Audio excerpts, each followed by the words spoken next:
Gente, nós estamos numa guerra, numa batalha. Eu sei que a gente cantou muito de alegria aqui, de fato a gente está alegre por estarmos aqui hoje, mas nós estamos numa batalha. Isso que foi testemunhado aqui pelo Josimar, pelo Paulo, os nossos amigos descrentes. Sabe por que eles ainda não conhecem a Cristo? Porque eles não sabem, mas eles fazem parte de uma batalha. Nós fazemos parte de uma batalha. Você foi alistado. Calma, né? Ainda não estourou a Terceira Guerra Mundial. Fica tranquilo, você não vai ouvir, pelo menos por enquanto, passar nenhum aviãozinho soviético aqui em cima de nós, né? Mesmo porque nem soviético tem mais, né? Segunda Guerra Mundial. Mas, mesmo assim, nós estamos numa batalha. Paulo, agora no capítulo 6 de 1 Timóteo, caminhando para o final, falando dos deveres dessa doutrina, ele vai usar uma expressão que ele ainda não tinha usado, mas que remete a essa batalha. Agora é interessante porque até aqui ele não usou essa expressão na carta de Timóteo.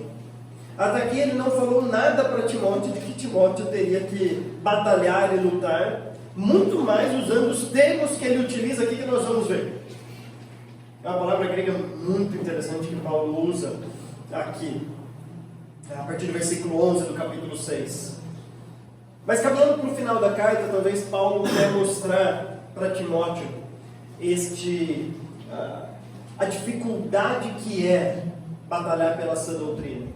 A dificuldade que é nós guardarmos, pregarmos essa sã doutrina, o que nós temos chamado aqui na série de os deveres da sã doutrina. Agora, claro que essa expressão não é única aqui de Timóteo. Na verdade, se você der uma olhada por todas as escrituras, você vai perceber que Deus é chamado de o Senhor dos Exércitos, e não é à toa.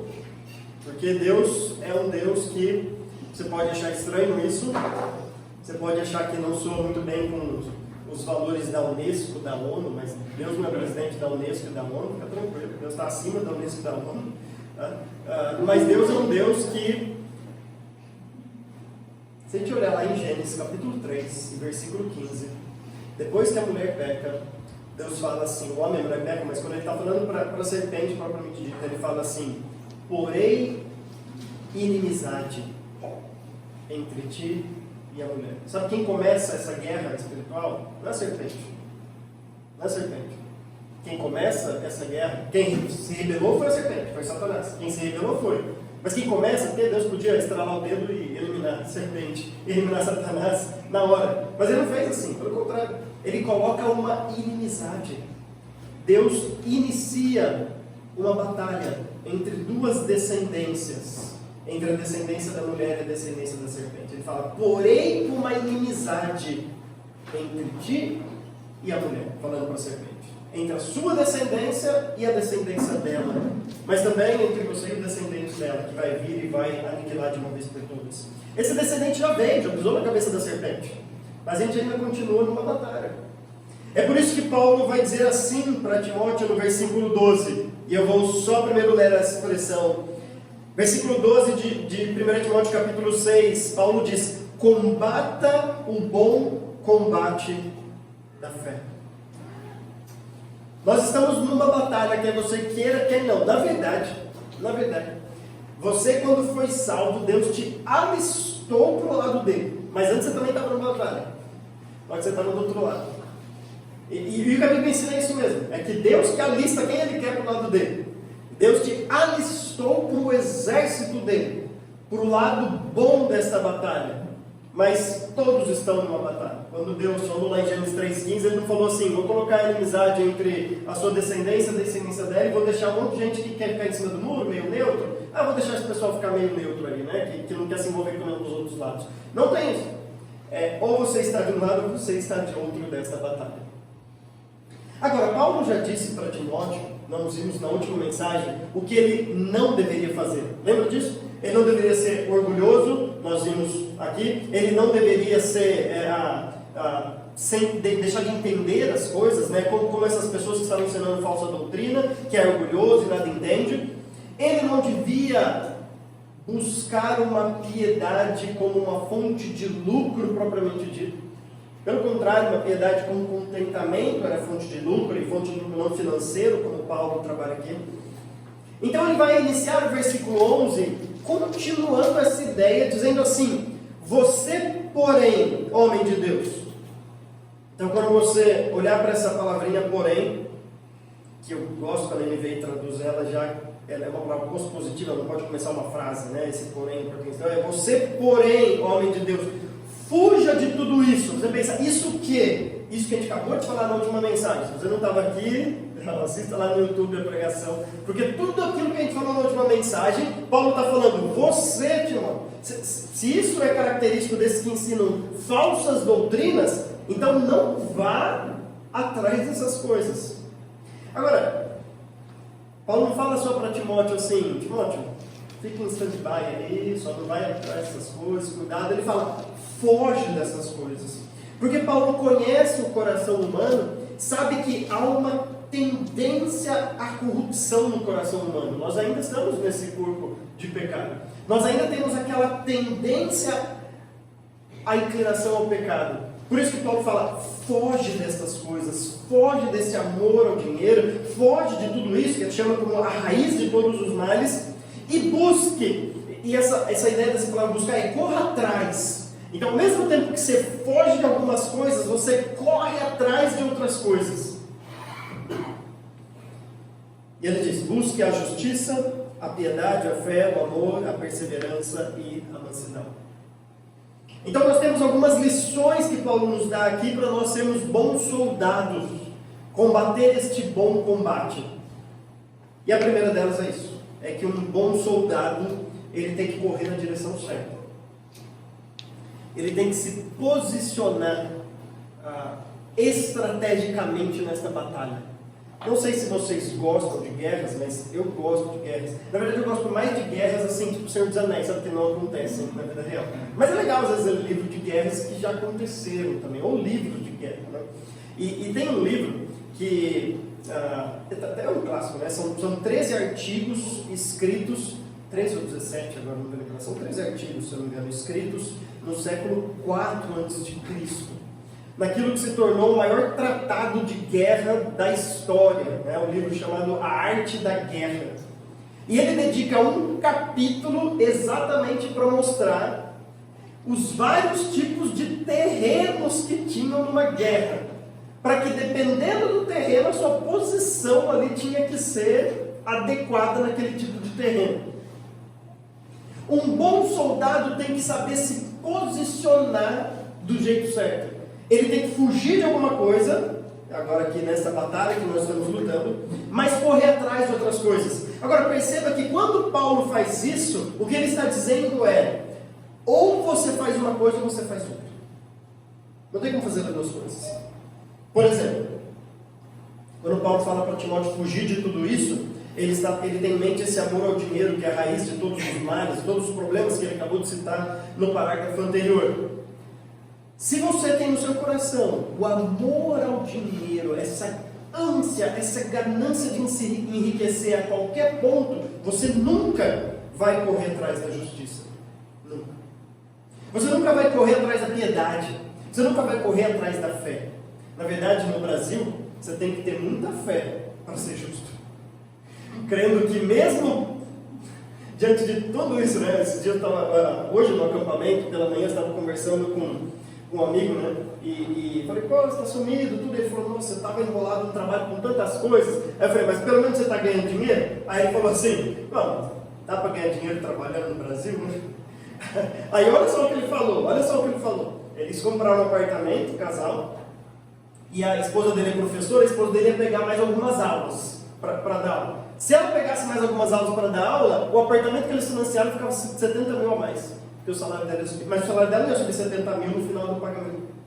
Tem cabimento isso? É só no Brasil que isso acontece, né? Só no Brasil.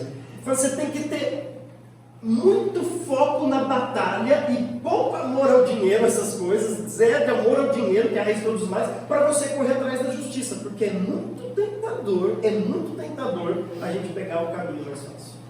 É muito tentador. E tem, a gente sabe. A gente sabe como burlar as regras e você ganhar mais, mas de maneira errada. Então Paulo está dizendo, ou você corre para um lado ou para o outro. Mas tem cristão que acha que consegue correr para dois lados ao mesmo tempo. Eu queria que o William estivesse aqui, né? Porque o William dá uma aula de física para mostrar que é impossível de fazer isso. Mas todo mundo sabe, né? Que é impossível você correr para dois lados ao mesmo tempo. Ou você corre para um lado ou para o outro. O William ia explicar todas as leis e tudo mais, né? Eu não vou fazer isso porque... Não que eu não saiba, né? Por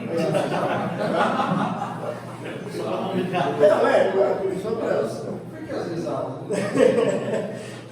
Tem cristão que acha que dá para correr para os dois lados. Não, eu vou buscar justiça. Mas no fundo, né? Pô, eu vou ter que abandonar isso daqui? Não, eu vou buscar fé, claro que eu vou buscar fé. A piedade, claro que eu vou buscar uma vida de piedade. Mas veja bem, né? Que mal tem de vez em quando você dá uma corridinha para o outro lado. Paulo está dizendo, é impossível. Timóteo, fuja de todas essas coisas e corra para o lado certo. Busque essas coisas, busque a justiça, a piedade, a fé. Agora lembra que uma outra coisa que Paulo combateu aqui é o orgulho. Aquela pessoa que é orgulhosa. Mas Paulo fala, é orgulhosa e nada entende. Ele acha que entende, mas nada entende. E aí, essa lista continua. Ele fala, busque a justiça, a piedade, a fé. Busque o amor, a perseverança e a mansidão.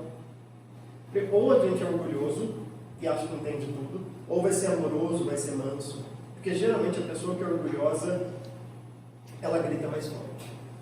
Geralmente o orgulhoso nunca é manso. Ele sempre tende a achar que está sempre com a razão, e aí ele sempre vai falar mais forte para te convencer de alguma coisa. Geralmente os orgulhosos até levam um tom da voz quando estão numa conversa, porque eles são tão donos da verdade que quando você não sair da frente dele, você não pensar igual ele, o orgulhoso não consegue ser manso. Então o orgulhoso também nunca consegue amar outra pessoa. Na verdade, o orgulhoso só consegue amar a si mesmo. A única pessoa que ele consegue se amar. Ele já se ama muito. Então o que Paulo está dizendo, ele está fazendo um contraponto para tudo isso que ele falou na mensagem passada, no parágrafo passado. Ele falou, fuja do orgulho, fuja desse amor ao dinheiro, fuja de todas essas coisas, porque o oposto de tudo isso é essa lista que ele nos dá. A justiça, a piedade, a fé, o amor, a perseverança e a mansidão. Esses termos são autoexplicativos, eu creio que eu não preciso, e eles se repetem na carta de Timóteo algumas vezes, nós já falamos deles, então eu não vou mencionar, por exemplo, piedade, eu já disse aqui o que é piedade para vocês, a fé, o amor, a mansidão, a perseverança, enfim, creio que não é necessário. Mas esse é o primeiro requisito de um bom soldado. Você tem que correr para o lado certo, você tem que se posicionar estrategicamente numa guerra.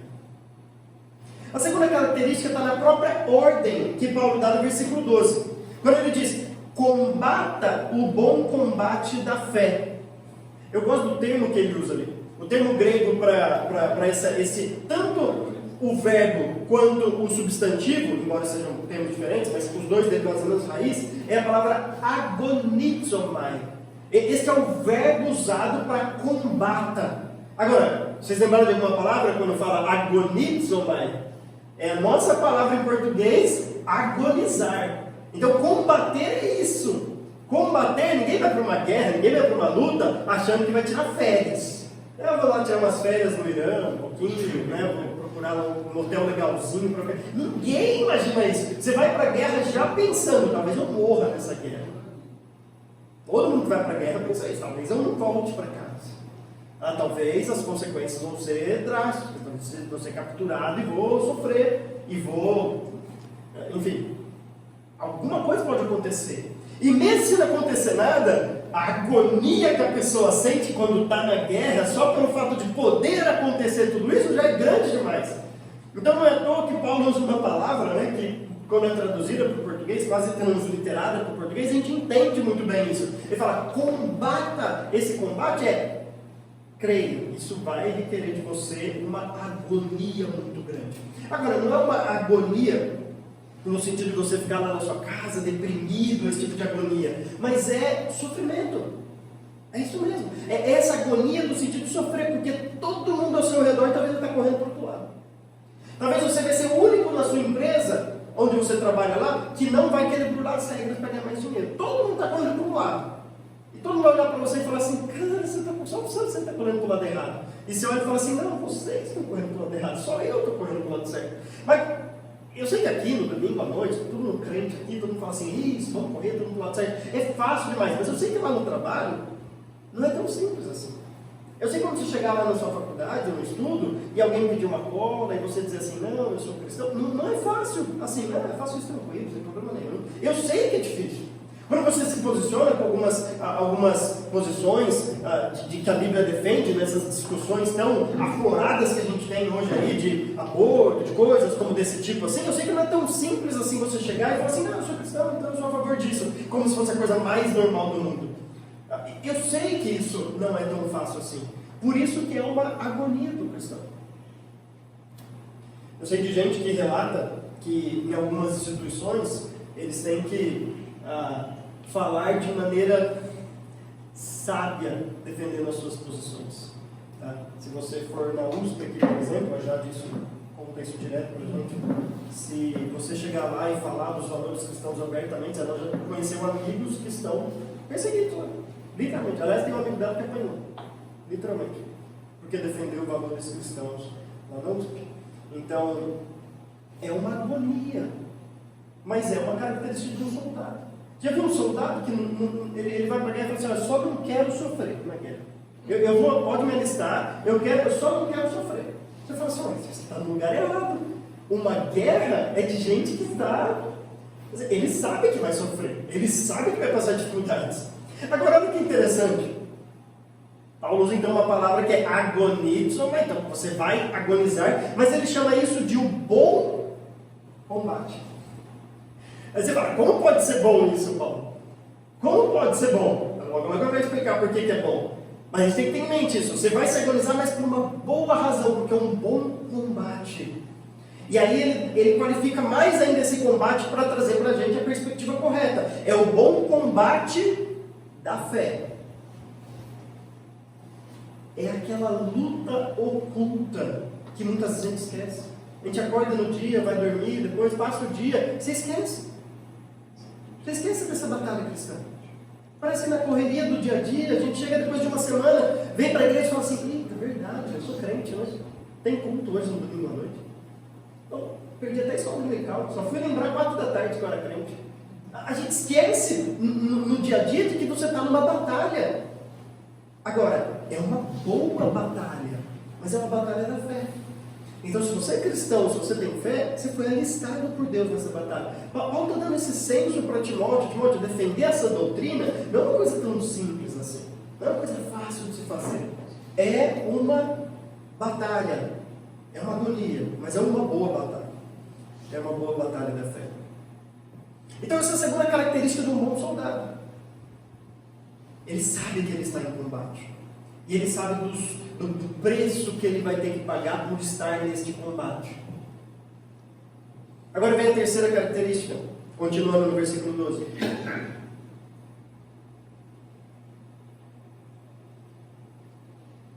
Tome posse da vida eterna, para a qual você foi chamado, e fez a boa confissão na presença de muitas testemunhas.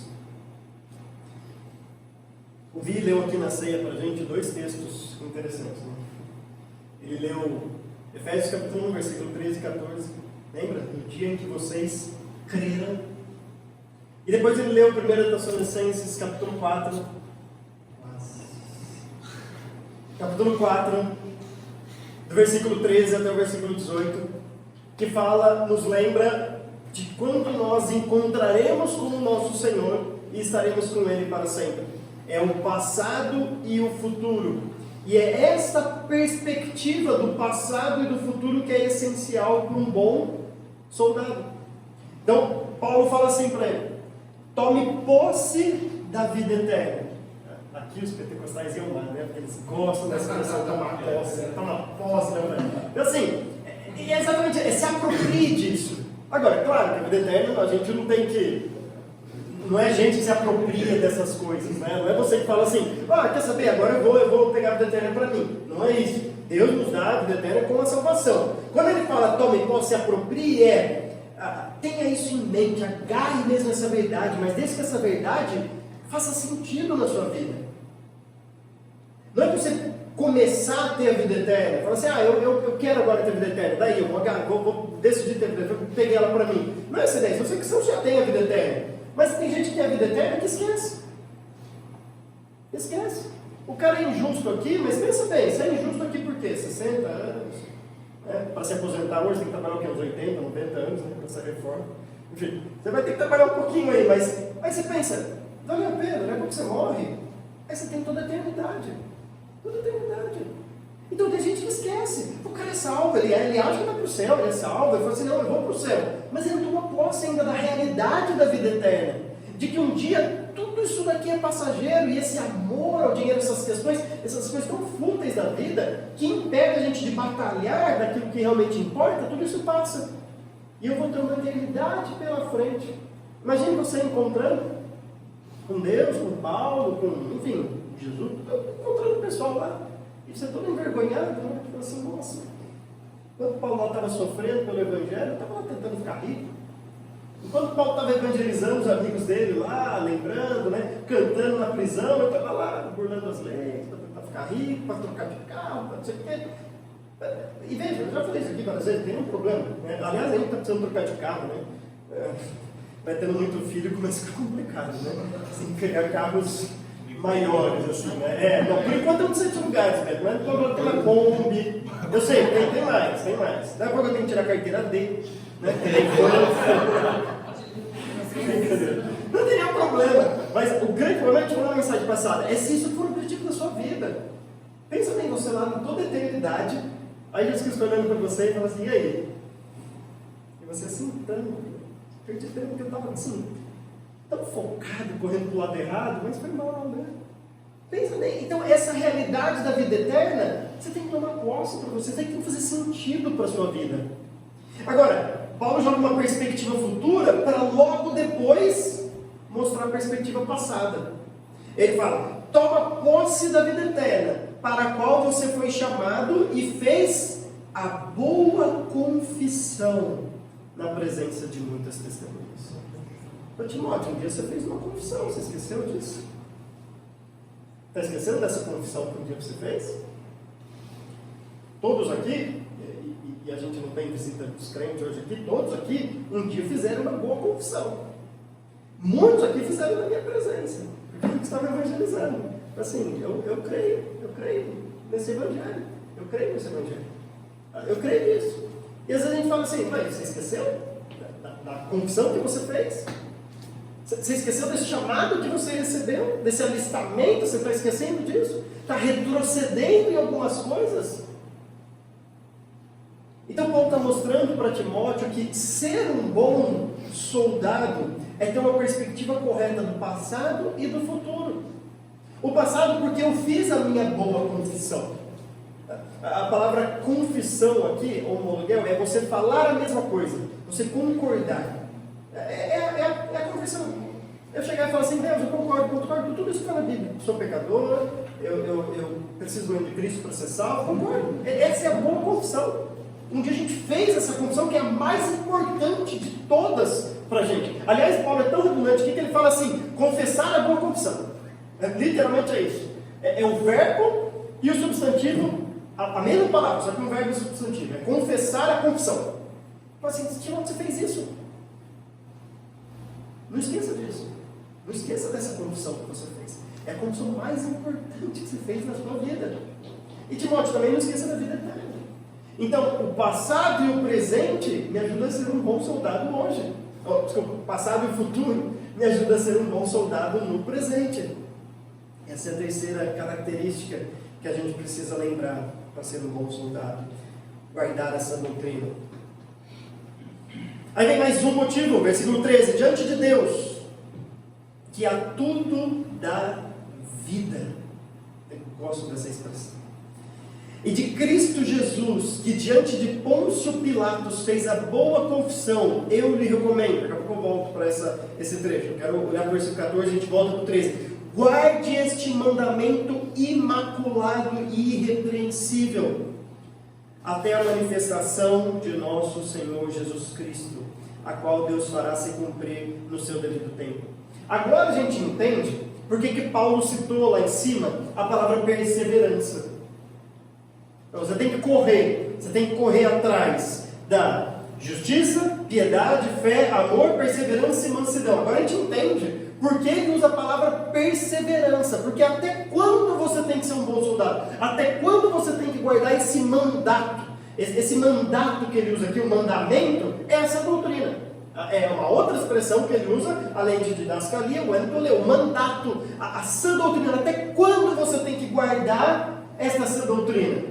Até daqui 5 anos, aí você fala assim, bom, 5 anos da minha vida, tá bom já. Não, quem faz isso? 5 anos batalhando na fé. 5 anos. Você sabia que aliás, isso serve pra gente também, claro, né? Mas a gente é só se precisar mesmo. Mas todo mundo que se alista, no exército, essas coisas, e quem é militar de fato e tudo mais, ele se aposenta, mas não se aposenta. Ele se aposenta desde que não precise dele para a guerra. Porque sempre que tiver uma guerra, aliás, quem aqui fez tiro de guerra, né? É aquela quando você está naquele juramento lá, mesmo que você é dispensado, você começa a repetir umas coisas que você fala assim, opa, peraí, se um dia tiver uma guerra, eu estou disposto, é isso mesmo que eu tenho que falar? Mas, enquanto você não falar isso, você não sai daqui. Ele só, eita, e não tem aposentadoria. Se você estiver lá com 80 anos, tudo lá, e tiver uma guerra, amigo, vai uma primeira geração, vai uma segunda, vai chegar uma hora que se precisar, vai você para lá. É a mesma coisa na vida cristã, não tem aposentadoria, não tem assim, já 40 anos lutando, gente, agora está na hora de eu... Não, que é isso? Não tem isso. Então é guardar este mandamento até a manifestação de nosso Senhor Jesus Cristo. Até lá. Aí sim, aí você pode se aposentar. Aí você pode se aposentar. Vou falar para você, no céu você não vai precisar guardar essa doutrina. Ela está bem guardadinha, fica tranquilo. Lá não tem nem como a gente perder essa doutrina, fica tranquilo, lá está bem guardado. Mas enquanto não se manifesta, é nosso dever guardar essa doutrina. Prezar por ela, ensinar essa doutrina. Agora, eu gosto dessa palavra que Paulo usa também para qualificar este mandamento, essa doutrina. Guarde este mandamento imaculado, puro, santo. É interessante que Paulo usa isso. Paulo está dizendo, aquilo que você tem nas suas mãos é algo puro, é algo imaculado. Em outras palavras, é perfeito. A gente poderia dizer, é a verdade, porque é algo imaculado. Os ensinamentos que a gente tem aqui nas Escrituras não são assim, será que isso está certo? Será que isso aqui está errado? 2000 anos depois, será que continua valendo? Não é algo a ser relativizado. Paulo fala, isso aqui é imaculado, puro, porque vem do próprio Deus que é puro. É a palavra de Deus. Você tem a verdade, algo perfeito em suas mãos. O que não é perfeito é o que às vezes as pessoas fazem com o texto. Mas o texto, a doutrina é imaculada e mais, é irrepreensível. A palavra não é passível de ser repreendida. Aliás, essa palavra só é usada na carta em 1 Timóteo, nada mais no Novo Testamento aparece essa palavra, e Paulo usa 3 vezes, essa é a terceira vez que aparece. Lembra das outras 2? Nós já falamos aqui. O presbítero tinha que ser irrepreensível, lá no capítulo 3. As viúvas que tinham que ser colocadas na lista lá para serem atendidas pela igreja teriam que ter vivido uma vida, continuar vivendo uma vida irrepreensível. E agora Paulo fala que essa sã doutrina, esse mandamento também é irrepreensível. Você não vai olhar para a Bíblia e vai uma hora de outra e fala assim, opa, isso aqui eu questiono, isso aqui eu acho que não está certo. Se você faz uma coisa dessa, duvide do seu questionamento, não duvide da Bíblia. Duvide que o seu questionamento talvez esteja sendo levado por algum pensamento contrário à Bíblia. Sempre parta do pressuposto que a Bíblia está certa, porque ela é imaculada. É um mandamento puro, santo, vindo de Deus. Mais uma vez, não quer dizer que as pessoas fazem com a Bíblia, o jeito que prega, tem gente que prega a Bíblia de maneira errada, e aí, claro, isso não é imaculado. Mas a Bíblia bem pregada, bem exposta na sua ideia, ela é imaculada e irrepreensível. Isso é o que se requer de um bom soldado. Agora, Paulo vai lembrar aqui quem nos alistou para essa batalha. E Paulo vai fazer isso de uma maneira sublime, porque ele vai repetir a mesma coisa que Timóteo fez, claro, de uma maneira diferente, como uma ação de Jesus Cristo. E claro, a ação foi diferente, né? Jesus Cristo não precisou ser salvo. Jesus Cristo não fez uma confissão para salvação, não fez isso, né? Não sabe, não precisou ser salvo. Não faz sentido isso. Mas ele vai usar a mesma expressão, ele fala assim, Jesus também fez uma boa confissão. Paulo quer usar a mesma expressão para dizer, Timóteo, tudo aquilo que você está tendo que enfrentar para guardar essa doutrina, Jesus aguentou muito mais. Fica tranquilo. Aliás, olha, quando ele fez essa boa confissão? Versículo 13. Diante de Deus, que a tudo dá vida, e de Cristo Jesus, que diante de Pôncio Pilatos fez a boa confissão, eu lhe recomendo. É lá, não é quando ele estava com os discípulos e estava fazendo milagre, não, é lá quando ele estava sendo julgado, quando ele estava sendo exigido, questionado, ele fez a boa confissão. A boa confissão de Jesus não é simplesmente uma boa palavra dita, é quando Jesus provou na prática mesmo tudo aquilo que ele defendia ser e fazer. Então ele dizia, o Filho do Homem o Filho do Homem vai ser entregue na mão dos pecadores, das autoridades. O Filho do Homem vai ter que morrer, mas depois vai ressuscitar. O Filho do Homem vai ter que fazer tudo isso. Mas chegou a hora que Jesus foi provado nisso tudo. Chegou a hora de Jesus mostrar se aquelas confissões eram verdadeiras. E foi diante das autoridades, mantendo-se calado, que ele fez a boa confissão. Pode parecer estranho, né? Quando Jesus se manteve calado diante dos seus tosqueadores, ele fez a boa confissão. Porque ele provou, mostrou que tudo aquilo que ele falava era de fato verdade.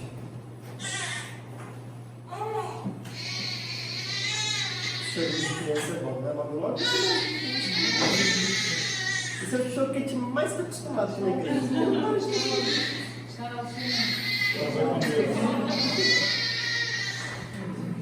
É muito bom.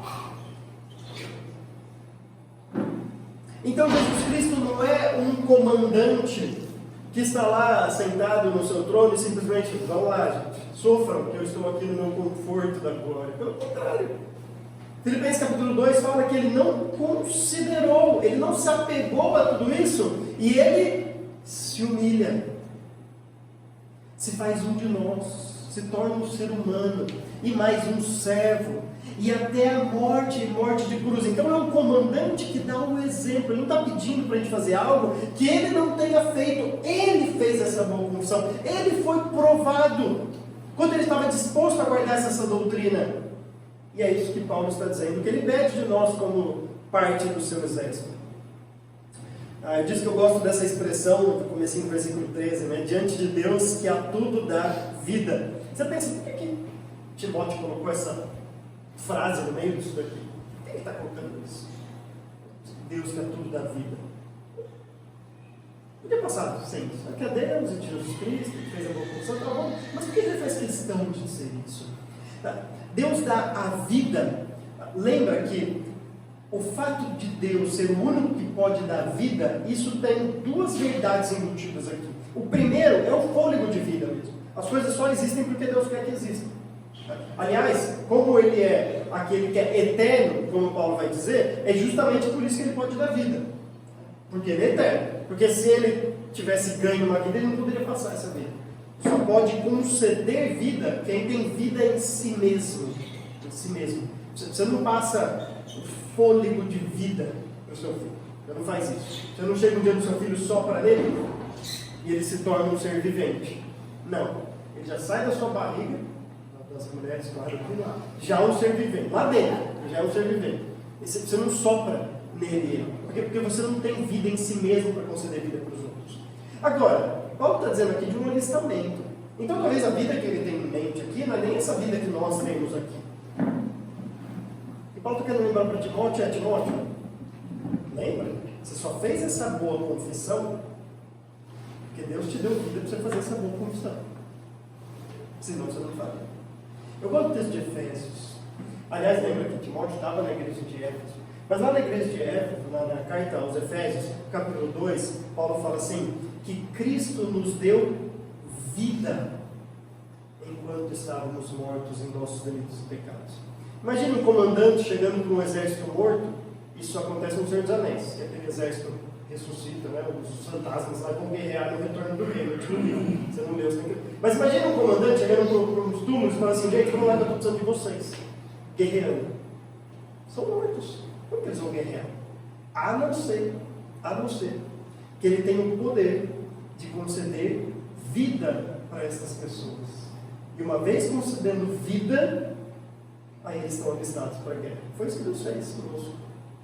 Paulo está lembrando para Timóteo, se não fosse Deus, que é tudo da vida, você não estaria nem desse lado da batalha, você estaria do outro lado da batalha, morto nos seus delitos e pecados. Deus é o único capaz de dar vida, enquanto nós ainda estamos mortos nos nossos delitos e pecados. Agora ele vai além ainda. E ele termina com uma doxologia, um trecho de glorificação a Deus fantástico aqui no finalzinho do versículo 15 e no versículo 16, são os últimos versículos. Ele diz, ele é o bendito e único soberano, o Rei dos reis e Senhor dos senhores, o único que é imortal e habita em luz inacessível, a quem ninguém viu nem pode ver. A ele sejam honra e poder para sempre. Amém. Perceba como Paulo usa expressões aqui que nos lembra um grande comandante de exército. Agora, ele vai além dessas expressões. Ele começa com expressões que lembram isso. Por exemplo, quando ele diz, ele é o bendito e único soberano, é o dinastes, da onde vem a nossa palavra em português, dinastia. Então essa palavra era muito usada naquela época pelas dinastias, dos reis, dos imperadores. Isso era uma palavra muito comum. Até aqui, se Paulo só tivesse falado aqui, talvez o leitor ia olhar e falar assim, ok, ele é mais um desses dinastias, desses imperadores, destes reis, desses soberanos, é mais um. A palavra soberano aqui não significa aquele soberano sobre todas as coisas. Não, era uma palavra comum usada naquela época. É um rei, imperador. Mas aí, para não deixar vir dúvida, Paulo fala assim, ele não é só o bendito e único soberano, ele é o Rei dos reis, o Senhor dos senhores.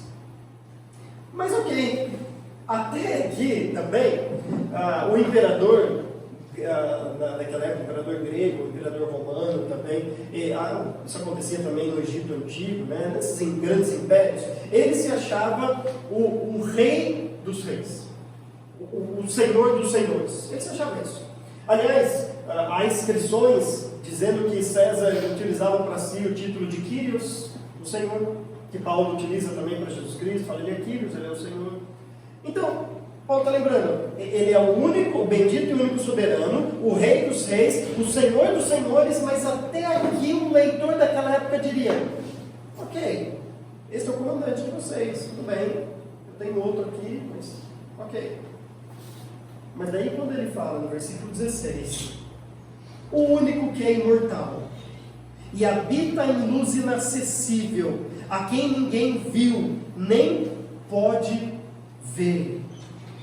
Ou seja, não é só um rei qualquer, não é só um senhor dos senhores, não é só um rei dos reis, porque isso já é grande coisa, mas é além disso. O nosso comandante é alguém, é o único que é imortal. Por isso que ele pode dar vida. Ele é imortal. E ele habita em luz inacessível. Paulo vai dizer, ninguém nunca viu. Mas não é que ninguém nunca viu porque não quer ver. Paulo fala assim, ninguém nunca viu e nem pode ver.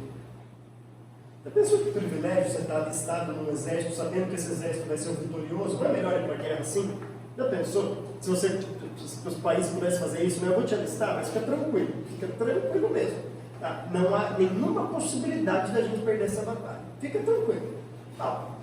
Se os caras já vão para a guerra achando que vão morrer, e vão mesmo, não estão nem aí, imagina se o cara vai para a guerra sabendo que... É isso que o Paulo está falando aqui para a gente. Outra vez vai ser um um bom soldado, você vai combater essa batalha, mas quem está te alistando aqui é alguém tão transcendente, é alguém assim tão fora do comum que ninguém nunca viu.